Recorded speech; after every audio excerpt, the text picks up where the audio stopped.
14 था ना। देखो अब मैं खाली आज झांकी दे देता हूँ कि अब कितना टाइम लगेगा एक पेपर सोल्व करने में। ठीक है, स्टार्ट करते हैं। जैसे कि देखो ये 31 नंबर का क्वेश्चन है।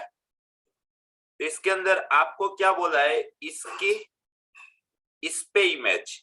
अब आप लोग थोड़ा सा मैच्योर हुए हो, तो ये आपका प्लेन है, यहाँ आपकी एक लाइन है, इस लाइन की इस प्लेन के रेफरेंस पे इमेज, तो मतलब आपको इस लाइन का इक्वेशन पूछा है। सिंपल। तो हमें पता है कि इसकी जो डायरेक्शन होगी वही डायरेक्शन इसकी होने वाली है। अल्टीमेट हमें तो हमारी मेथड मतलब इसका जो पॉइंट है 1 3 4 जस्ट उसकी इमेज फाइंड आउट करनी है। समझ में आया कंसेप्ट? और यस, प्लेन पॉइंट के लिए डायरेक्टली ट्रिक भी बताई थी, x minus x1 upon a is equal to y minus y1 upon b is equal to z minus z1 upon c is equal to image चाहिए ना, तो -2 time ax1 plus by1 plus by1 plus cz1 plus d upon s square plus b square plus c square. Clear? Clear है? तो just हम इसको solve कर लेते हैं। 4 3 3 तो कट गए, 4 दूना 6, वो इस 6 के साथ कट गए, तो -2 -4 +1, तो x आपका -3 मिलेगा। वैसे इधर है -2 -1, तो 2 + 3 y आपका 5 मिलेगा। और -2 + 4 z आपका 2 मिलेगा। तो आपके ऑप्शन में x + 3 y - 5 z -2 होना चाहिए था। x + 3 y - 5 z -2 होना चाहिए था। क्लियर है भाई? डन? Yes sir.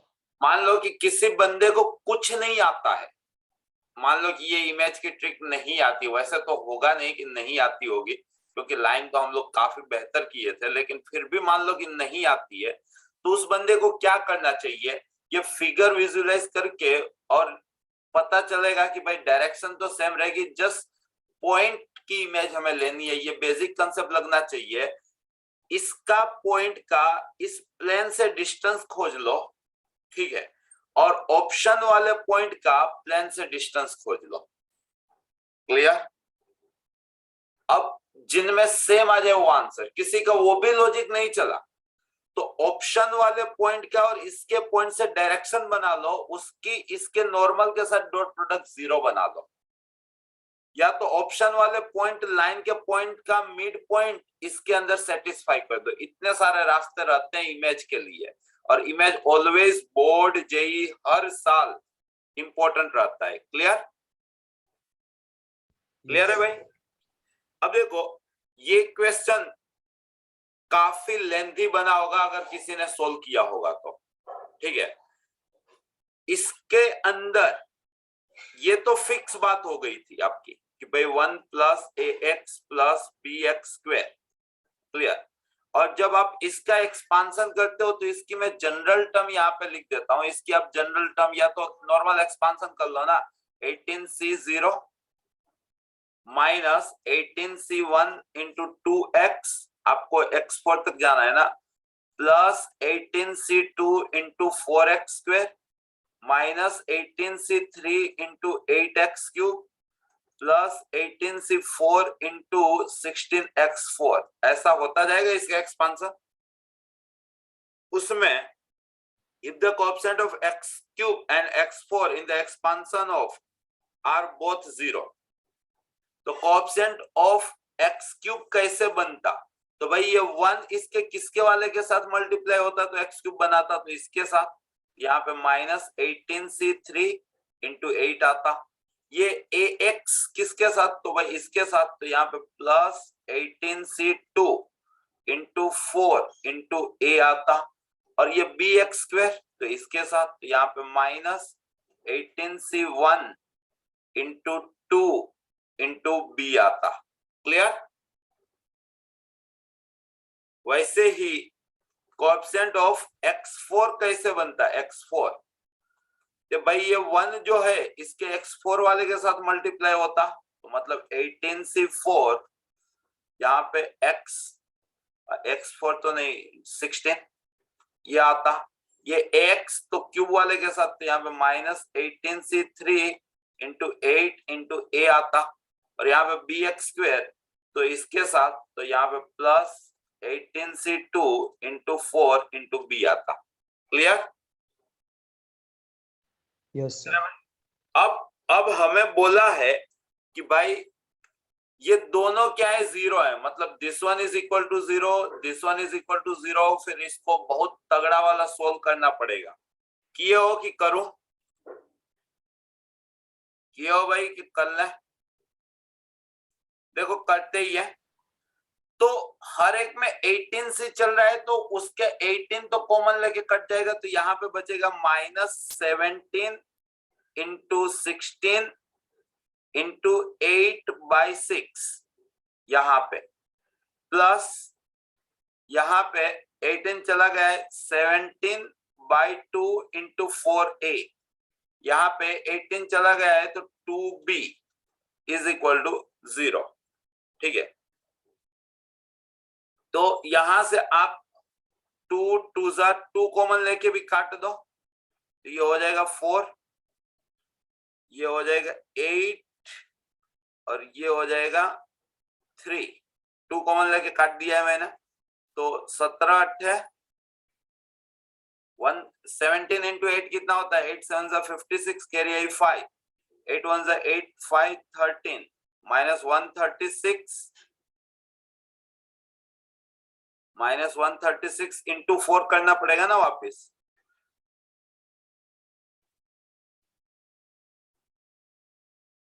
ये मतलब आज तक का बाइनोमियल का सबसे लेंथी क्वेश्चन पूछा गया है यहाँ पे।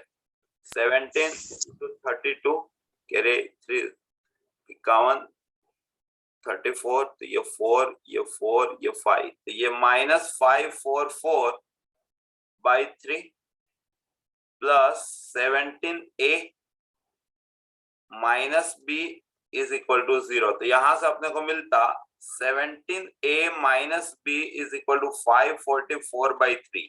ये पहला इक्वेशन। क्लियर? Yes sir.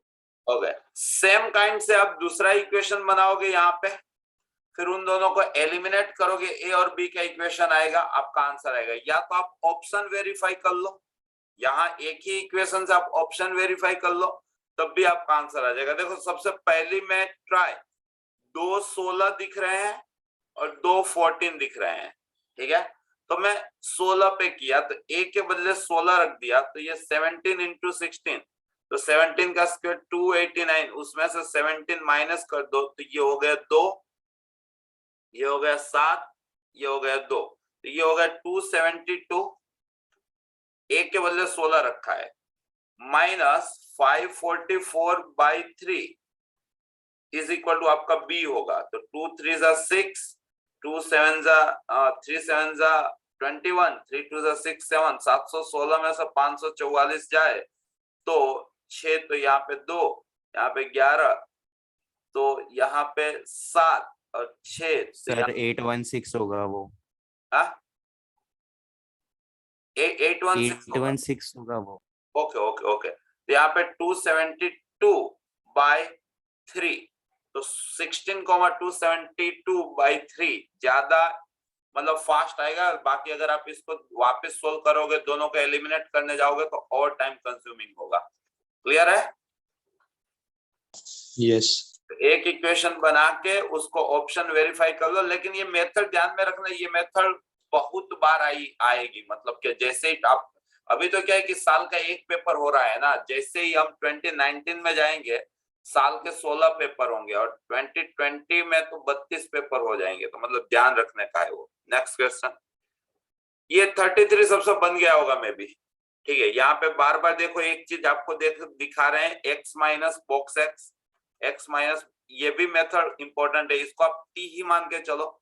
तो आपको दिया है -3t² plus 2t plus s² is equal to 0। Clear है? तो आपका बाबा जी को याद कर लो, t क्या होगा, -b प्लस और minus √b² -4ac clear, upon 2a। तो यहाँ पे -1 प्लस और माइनस ये 3s² प्लस 1 अपॉन -3।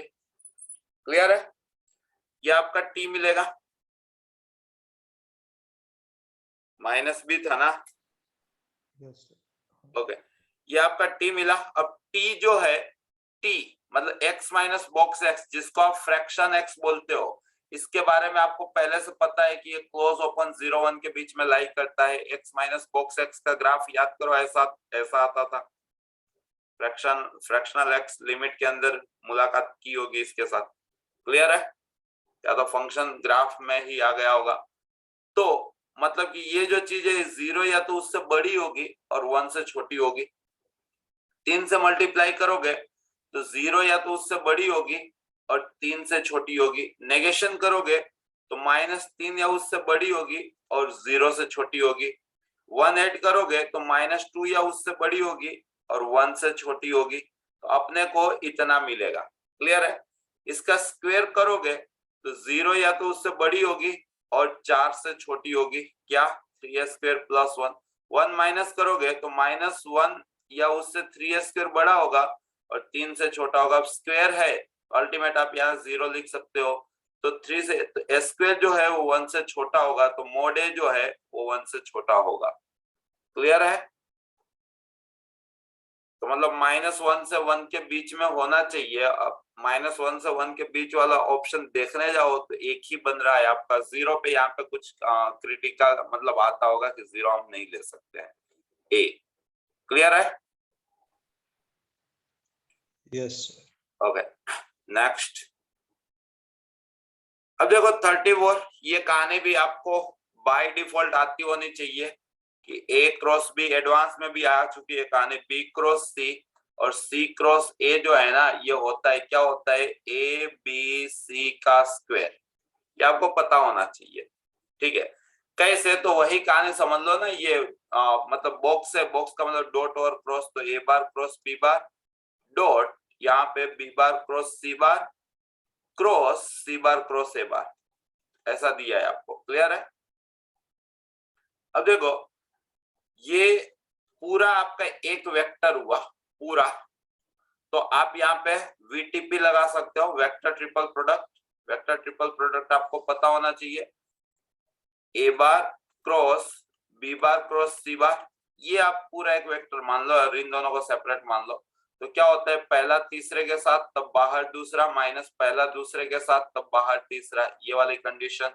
आप एक्सपांड करोगे बॉक्स में, अगर सेम दिख जाए तो आंसर 0 आएगा। वो कंसेप्ट अप्लाई करोगे तो आप ये चीज डायरेक्टली प्रूफ कर लोगे। क्लियर है? क्लियर? तो ये आपको देखो, यहाँ पे अगर आप ये कहानी जानते हो तो A cross B, B cross C, C cross A, ये क्या होता है, तो ABC का स्क्वायर। तो लेमड़ा कितना दिख रहा है मुझे, 1। क्लियर? क्लियर है भाई? Next. Yes. The variance of, अब ये भी आपको अब प्रिपेयर्ड हो गया है कि फर्स्ट इवन पूछे या ओड पूछे तो आपका आंसर है n² - 1/3। ठीक है, और टोटल पूछे तब आपका आंसर है n² - 1/12। यहाँ पे आपको इवन पूछा है तो आपको पता है कि n² - 1/3 बनेगा। n कितना है, 50, तो 2500 - 1, 2499/3। तो क्या आंसर आना चाहिए था, 833। प्रीवियस ईयर्स में ये चीजें हो चुकी है। क्लियर? डन है भाई? 36, हाँ क्या ना तो बोलते जाओ यार। हाँ sir. A bird is sitting on the top of a vertical pole 20 meter high and its elevation from a point O on the ground is 45 degree. कोई एक बर्ड है, वर्टिकल पोल पे बैठी है, जो ग्राउंड से 20 मीटर की ऊंचाई पे है, और किसी पॉइंट से उसको हम देख रहे हैं तो 45 डिग्री पे है। अगर ये 45 डिग्री है तो भाई ये भी 20 होगा। क्लियर? क्लियर है? Yes sir.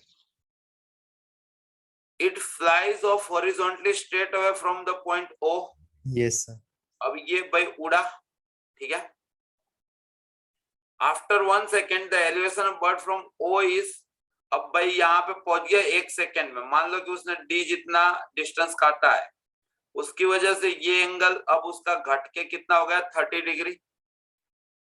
तो इसकी स्पीड कितनी होगी? अब 1 सेकेंड में D जितना अंतर काटा है, आपको स्पीड की फिजिक्स पढ़े हो गए तो डिस्टेंस अपन टाइम, ये 1 सेकेंड है।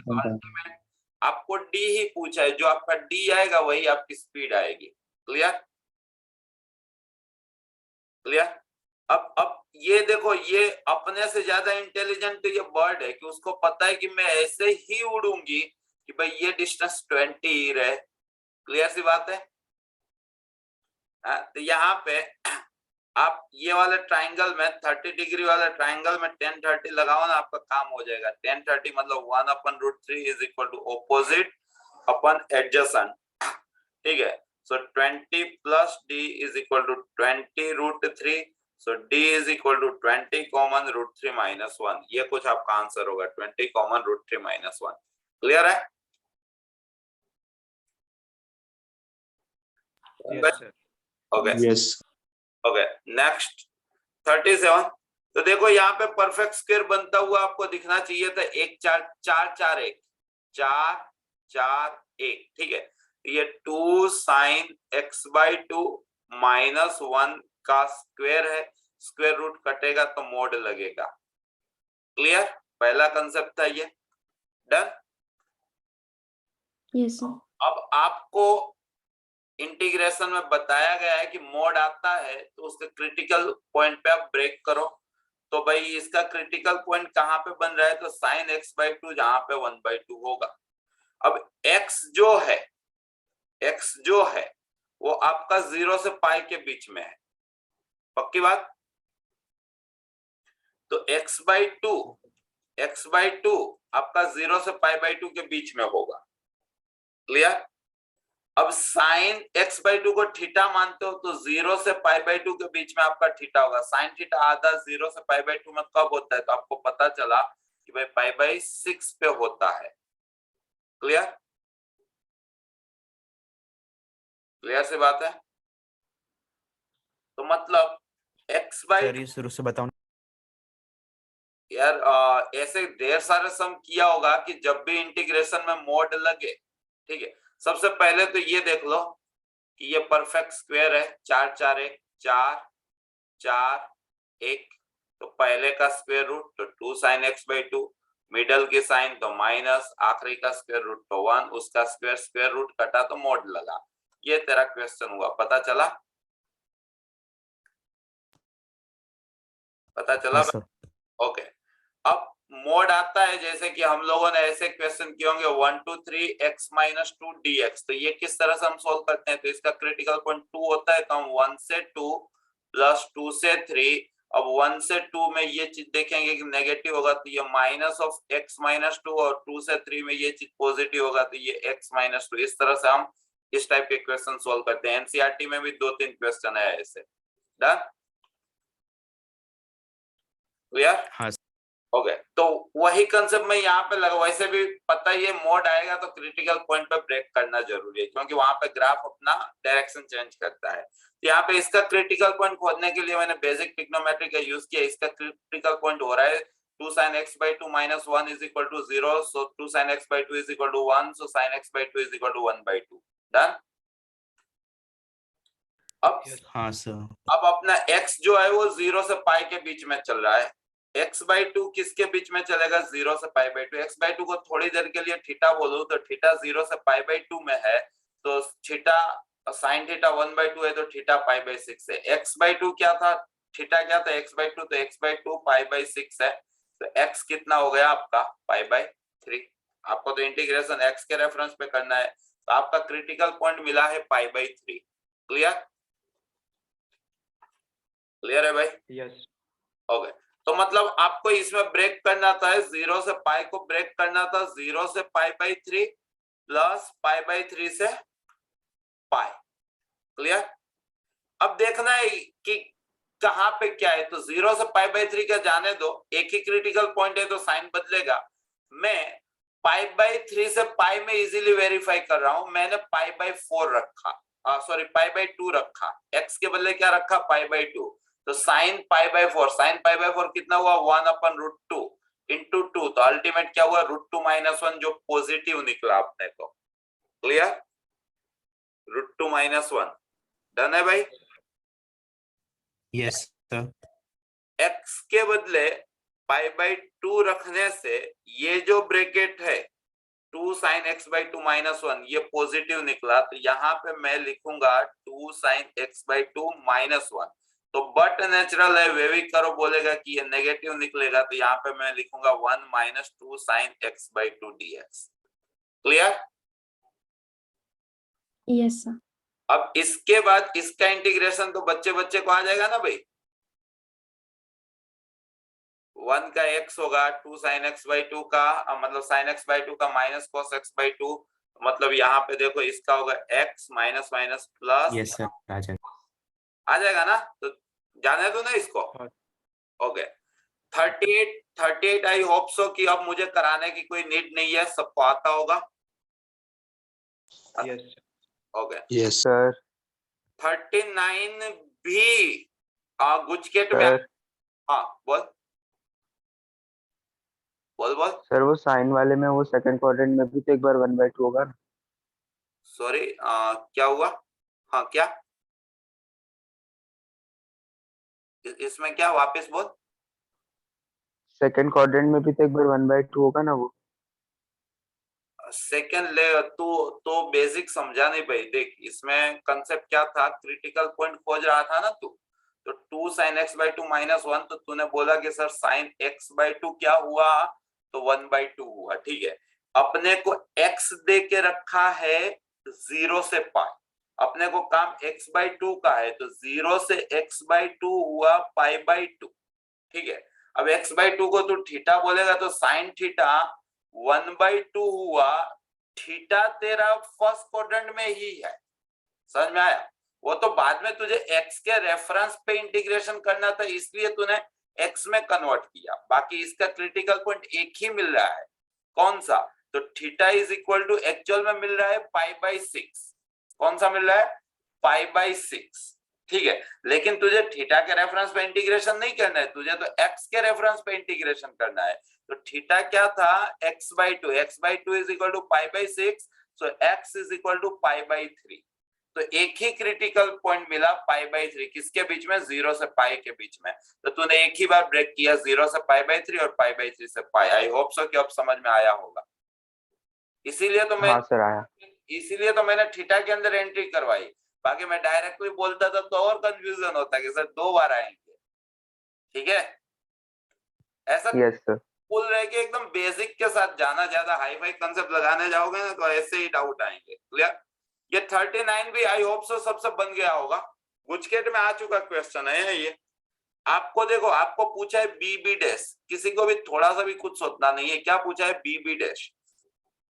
एक आपको दे के रखा है A dash is equal to A dash A, और साथ में दे के रखा है जो बी है ना वो ए इनवर्स ए डैश है, ठीक है, ये रहा। तो बी डैश क्या होगा, तो भाई वो ए इनवर्स ए डैश का डैश होगा। क्लियर सी बात है, आपको जो पूछा है वहां से मैंने शुरुआत किया। अब कॉमन सी बात है कि आपको लॉ ऑफ रिवर्सल पता होगा कि भाई ट्रांसपोज में और इनवर्स में लॉ ऑफ रिवर्सल लगता है, मतलब आखिरी पहले आ जाता है, पहला आखिरी चला जाता है, तो ये ए डैश का डैश मतलब ए आएगा और यहाँ पे आएगा ए इनवर्स का डैश। क्लियर? डैश का मतलब ट्रांसपोज इंसर्ट। अब ये ए डैश ए जो है ना उसको आप ए डैश बोल सकते हो, तो ए इनवर्स यहाँ पे ए, यहाँ पे ए डैश, यहाँ पे ए इनवर्स का डैश, ए इनवर्स इंटू ए क्या हो जाता है, आई। यहाँ पे वापस अगर ट्रांसपोज वाला खेल ले लेते हो तो लॉ ऑफ रिवर्सल हो जाएगा, यहाँ पे हो जाएगा आपका ए इनवर्स इंटू ए, जो क्या होगा, आई। आई का ट्रांसपोज कुछ भी हो, आई, आई इंटू आई क्या होता है, आई, तो फाइनल आंसर आएगा आई। क्लियर? Yes. यस ओके, ये मतलब गुजकेट में, गुजकेट लेवल में आ सकता है। अब से ये 39 40 पे देखो, याद रखना, जब भी देखो, एक तो सबसे पहले इस पेपर में इंटीग्रेशन की दूसरा क्वेश्चन है, समझ में आया? जब भी इंटीग्रेशन में, ये राहुल सर का रूल है, ई रेस टू एंटिक दिखे, क्या ई रेस टू एंटिक दिखे तो आप x into e raise to antic 99% cases में आंसर बनेगा। क्लियर? क्लियर है? इस टाइप के ढेर सारे क्वेश्चन मतलब XYZ मटेरियल में आपको मिल जाएंगे। अगर कोई आप ब्रांडेड मटेरियल सोल्व करोगे ना, तो उसके अंदर ई रेस टू एंटिक इंटू यहाँ पे कुछ दिया होगा, ठीक है। गुजकेट में भी एक बार इस टाइप का क्वेश्चन आया है कोट इनवर्स एक्स के फॉर्म में, तो उसका आंसर आता था x into e raise to cot inverse x, ठीक है।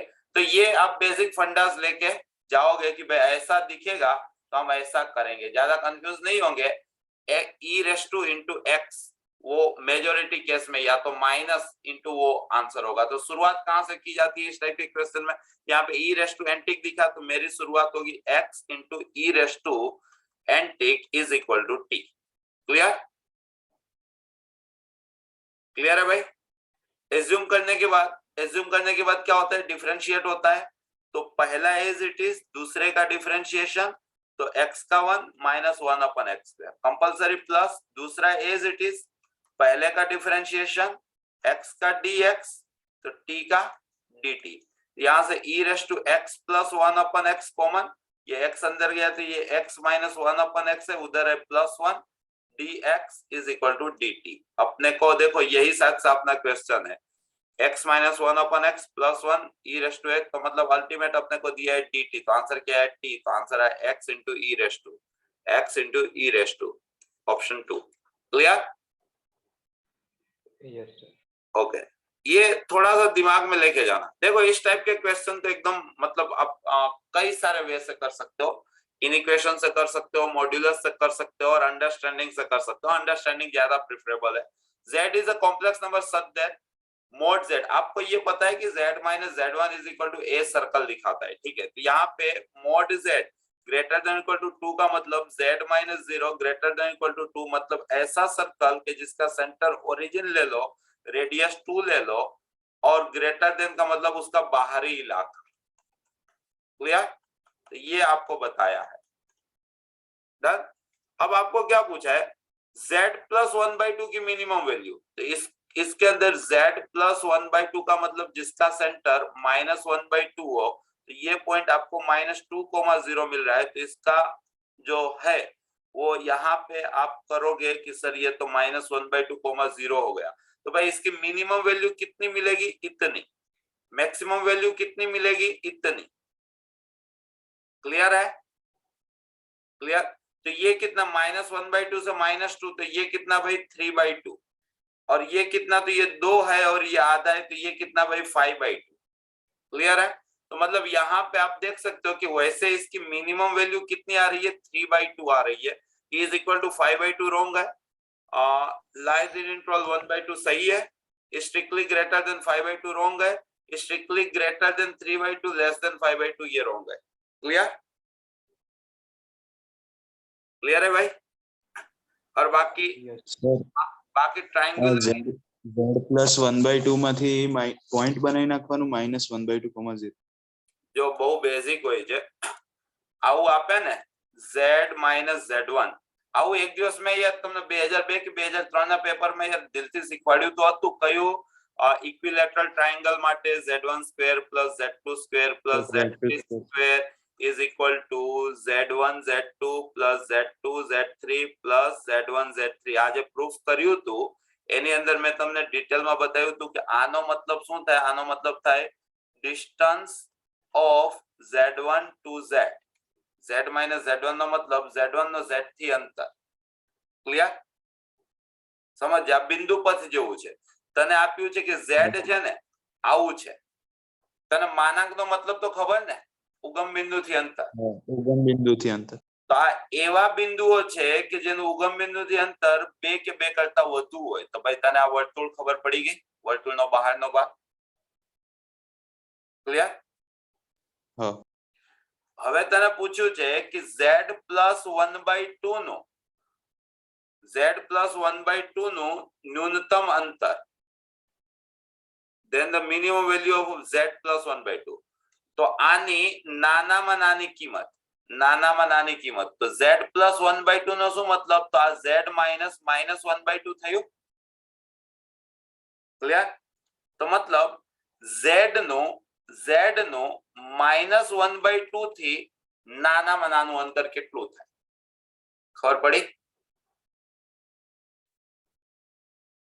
હશે. હા હવે z તો શું હતો? આની બહારનો ભાગ હતો, સર્કલ ની બહારનો એરિયા. બરાબર. આ z નું -1/2 થી, તો -1/2 ક્યાં આવે? અહીંયા આવશે. એનાથી નાનામાં નાનું અંતર કેટલું ભાઈ? આટલું ને. ખબર પડી? હા ક્લિયર?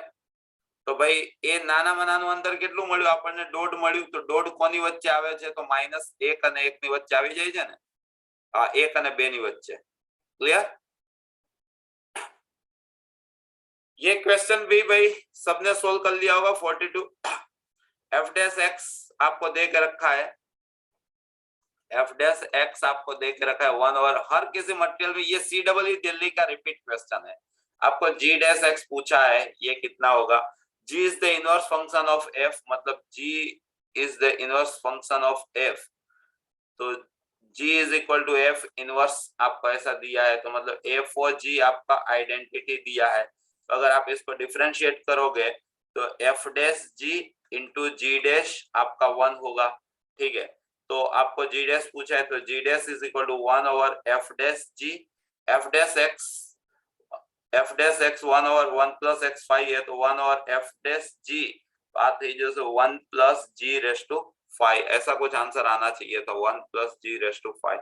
क्लियर? क्लियर है भाई? हाँ क्या ना तो बोलो। नहीं समझ में आया? Yes, sir. नहीं समझ में आया? यश, यश है ही नहीं। हाँ हो सर। आया कि नहीं आया? ये बेसिक डिफरेंशिएशन है। हाँ सर आ गया।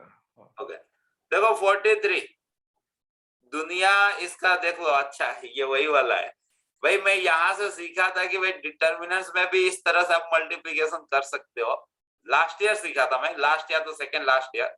लेकिन हरगिज ये सीखने की बात होती है। आप आराम से, आपके पास पीडीएफ है, सीख लेना कि किस तरह से ये लोग क्या किए हैं। बाकी मैं तो इसमें क्या करता हूं पता है? अल्फा को कुछ ना कुछ मान लूंगा। देखो अल्फा बीटा 0 के अलावा मैं कुछ भी मान सकता हूँ। अल्फा बीटा को मैं 0 के अलावा जो मन करे वो मान सकता हूँ, पक्का। लेकिन 1 मानूंगा तो ये ब्रैकेट 0 हो जाएगा, और सेम मानूंगा तो ये ब्रैकेट 0 हो जाएगा। तो अल्फा बीटा 1 नहीं होंगे और सेम नहीं होंगे, तो अल्फा 2 है और बीटा 3 है, पक्का। यस तो मेरा ये जो डिटर्मिनेंट है वो क्या बना पता है? ये 3 एफ ऑफ 1। तो एफ ऑफ 1 क्या हो रहा है भाई? यहां से मैं एफ ऑफ 1 देख लिया तो अल्फा प्लस बीटा होगा। एफ ऑफ 2 देख लिया तो alpha square plus beta square होगा। एफ ऑफ 3 देख लिया तो alpha cube plus beta cube होगा। और एफ ऑफ 4 देख लिया तो अल्फा 4 प्लस बीटा 4 होगा। क्लियर है? Yes sir. ओके, अब हिम्मत रख के मैं ये काम करने वाला हूं। तो एफ ऑफ 1 तो अल्फा प्लस बीटा, तो मतलब 2 प्लस 3 5, 5 प्लस 1 6, यहाँ पे 6, यहाँ पे 6। एफ ऑफ 2 तो इनका स्क्वायर 9 4 13 प्लस 1, तो यहाँ पे 14, यहाँ पे 14। क्लियर? और यहाँ पे भी 14। 1 प्लस एफ ऑफ 2 चल रहा है। एफ ऑफ 3 तो 8 27 35, एक यहाँ पे 36 और यहाँ पे 36। क्लियर? एफ ऑफ 4 तो 2 रेस टू 4 16, 3 रेस टू 4 81, तो 97 प्लस 1 यहाँ पे 98। ये आपका डिटर्मिनेंट हुआ। क्लियर? आप इसके पीछे मत जाना, एग्जाम टाइम पे आपके दिमाग में ये चीज क्लिक होना ही बहुत डिफिकल्ट है। उससे अच्छा अभी जो मैं मेथड बता रहा हूँ ना, इसको एडॉप्ट करो, ये आपको ज्यादा। और मेजॉरिटी डिटर्मिनेंट्स में तो क्या आने वाला है पता है ना? सिस्टम ऑफ इक्वेशंस ही आने वाला है। वो तो अगर बाय चांस ऐसा देंगे तो लोग टफ बोलेंगे, बाकी होता ऐसा है। k माइनस अल्फा तो -1 का स्क्वायर 1, यहाँ पे 1 माइनस बीटा 1 माइनस 3 तो मतलब 4, और अल्फा माइनस बीटा तो ये हो गया 1। ठीक है, अब जस्ट आपको ये सोल्व करना है। तो आप क्या करो, यहाँ से 2 ले लो तो ये 3 हो गया, ये 7 हो गया, ये 18 हो गया।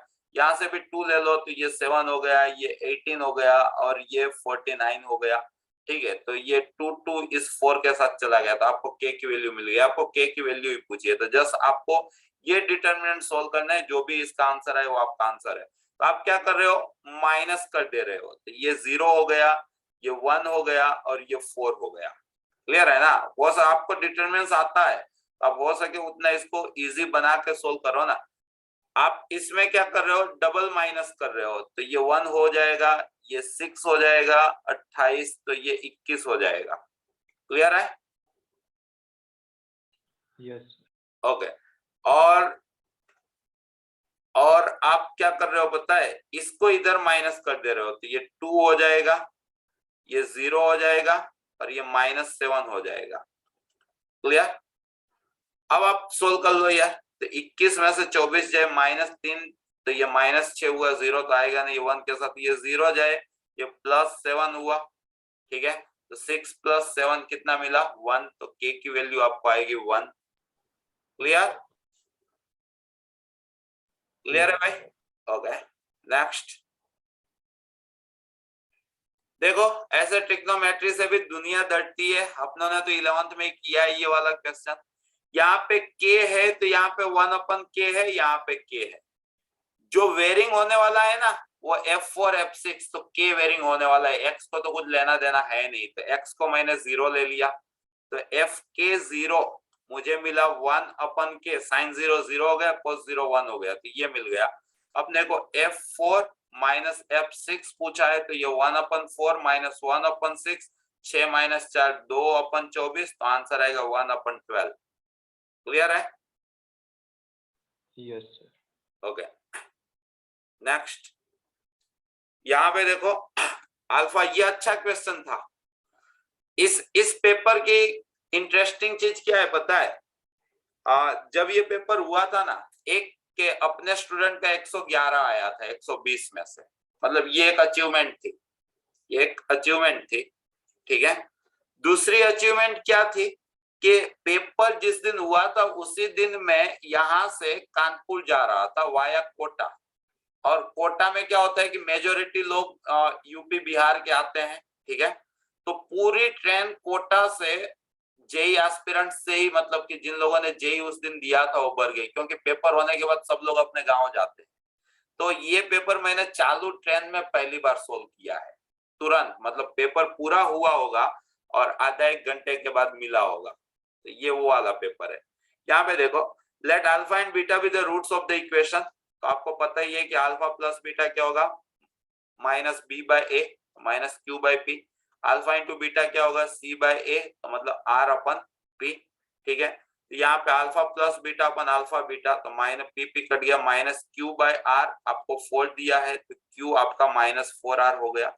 ओके, फिर रिजॉइन कर लो, फिर करते हैं।